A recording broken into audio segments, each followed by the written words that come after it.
বলে লক ছুটাইতে পারবেন? না ভাই, এটা লক খোলা যাবে না। ভাই সমস্যা নেই, আপনার কত টাকা বাড়ায় দিব, তাও খুললে দেন। ভাই এই দোকানের মালিক কে? মালিক তো নাই, মালিক বাসায় অসুস্থ। কি বলবেন আমাকে বলতে পারেন। আমি একটা ফোনে আইমি ট্র্যাক করে দেখছি, ফোনটা এই দোকানে আছে। ভাই তাহলে আপনি কে?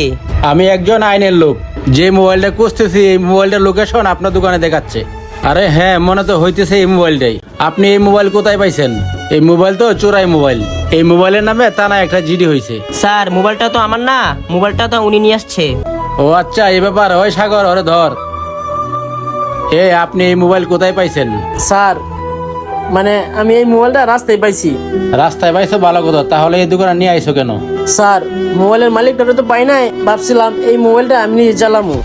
আমি বুঝতে পারছি এই মোবাইলটা তুমি চুরি করছো। স্যার বিশ্বাস করেন, আমি সত্যি এই ফোনটা চুরি করি নাই। সাগর, ওনারে থানায় নিয়ে চল, তারপরে বুঝাইতেছি মোবাইল চুরি করছে না পাইছে। স্যার এবার মতো আমার ক্ষমা করে দেন, আমি জীবনে এরকম ভুল আর করবো না। সত্যি এই ফোনটা আমি রাস্তায় পাইছি। ও আচ্ছা, ঠিক আছে সাগর, ওনারা ছাইড়ে দাও। এই শোনো, তোমার একটা কথা বলি। আজকে পর থেকে এরকম মোবাইল ফোন যদি পাও তাহলে থানায় জমা দিবা। নিজের কাছে বলেও রাখার চেষ্টা করবা না, কথাটা যেন মনে থাকে। ঠিক আছে স্যার, অবশ্যই মনে থাকবে। এই সাগর, চলে আসো।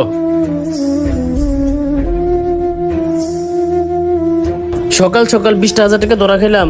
যা, কথায় আছে না, লুবে পাপ পাপে বিনাশ।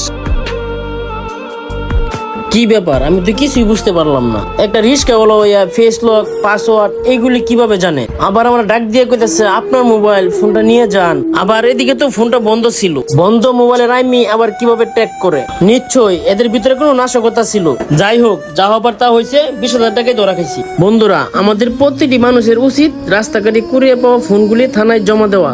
গল্পটা কেমন লাগলো অবশ্যই শেয়ার করে সবাইকে দেখার সুযোগ করে দিবেন। ধন্যবাদ।